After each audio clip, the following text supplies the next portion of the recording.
Before you do anything else today, before you scroll past, before you rush into your morning, I want you to stop and breathe in slowly with me.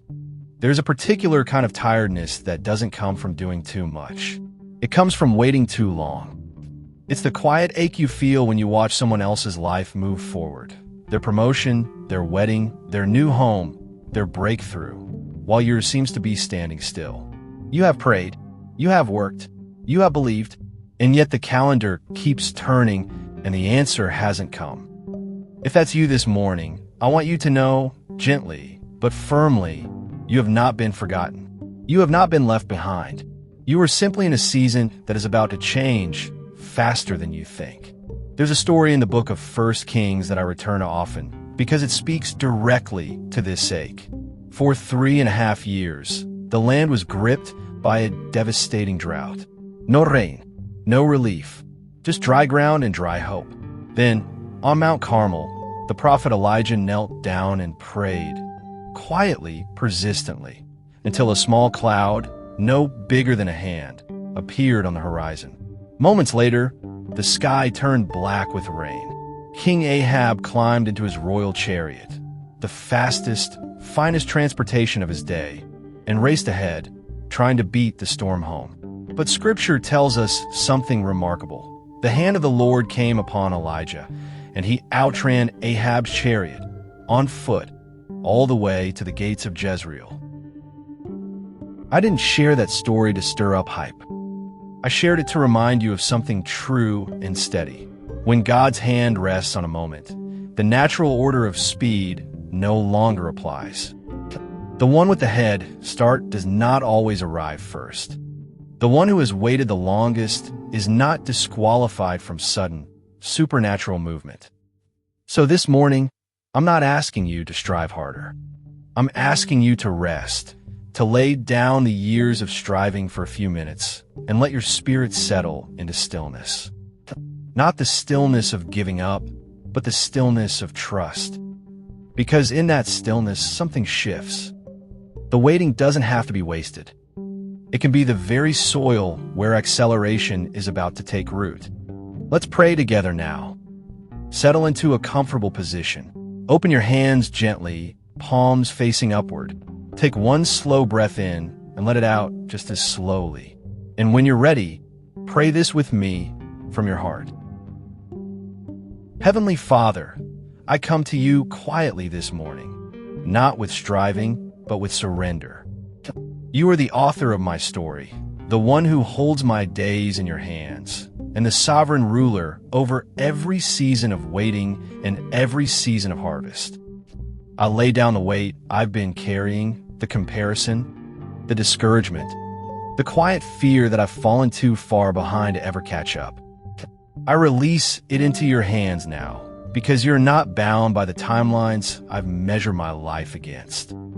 Lord, your word in Amos 9 verse 13 declares, "Behold, the days come, saith the Lord, that the plowman shall overtake the reaper, and the treader of grapes him that soweth seed, and the mountain shall drop sweet wine, and all the hills shall melt." I hold on to this promise gently but firmly today. I believe that the slow seasons of my life are giving way to a harvest that arrives faster than I planted it. I don't need to understand how. I simply receive that you are able to close the gap between my labor and my reward. Let the mountains of delay in my life begin to soften. Let what felt impossible begin to move. Father, I bring before you the years I feel I've lost to fear, to wrong turns, to circumstances outside my control, to seasons I simply didn't understand at the time. Your word in Joel 2 verse 25 comforts me. It says, "And I will restore to you the years that the locust hath eaten, the cankerworm, and the caterpillar, and the palmerworm, my great army which I sent among you." I receive this restoration not as something I have to chase, but as something you freely give. Where time felt stolen, I trust you to restore it. Where growth felt slow, I trust you to renew it. I let go of regret, and I rest in the assurance that nothing in my story is wasted with you. Lord, When the waiting feels heavy and the silence feels long, I anchor myself in Habakkuk 2 verse 3, which says, "For the vision is yet for an appointed time, but at the end it shall speak, and it shall not lie. Though it tarry, wait for it, because it will surely come, it will not tarry." I don't have to manufacture peace today. I receive it as a gift. The vision you placed in me is not forgotten. It is forming, even in the silence. And when its time comes, I trust it will not be late. And Father, for every place in my life that feels small, overlooked, or insignificant, I hold on to your promise in Isaiah 60 verse 22. It says, "A little one shall become 1,000, and a small one a strong nation. I, the Lord, will hasten it in his time." I don't need to force my own growth. I simply ask that you would hasten what is yours to hasten in the time that is right, not mine, but yours. I trust your timing over my own urgency. So today, Lord, I choose stillness over striving. I choose trust over comparison. I release the years, the delays, and the disappointments into your hands, and I receive your peace in return. Thank you for being a God who sees the waiting, honors the patience, and moves in ways I cannot always predict, but can always trust. I pray all of this in the gentle, steady, and faithful name of Jesus Christ. Amen. Thank you for sitting in this quiet moment with me today. If something in this prayer settled your spirit, I'd love for you to subscribe and turn on notifications so we can keep walking through these moments of stillness together, one day at a time.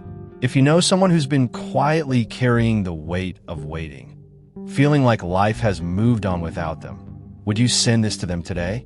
Sometimes the gentlest reminder is the one that reaches us right on time. And before you go, I'd love to hear from you. In the comments, simply write, "I trust your timing." Let that be your declaration for today. Wherever you are in your wait, may God's peace surround you, and may his perfect timing meet you exactly where you are.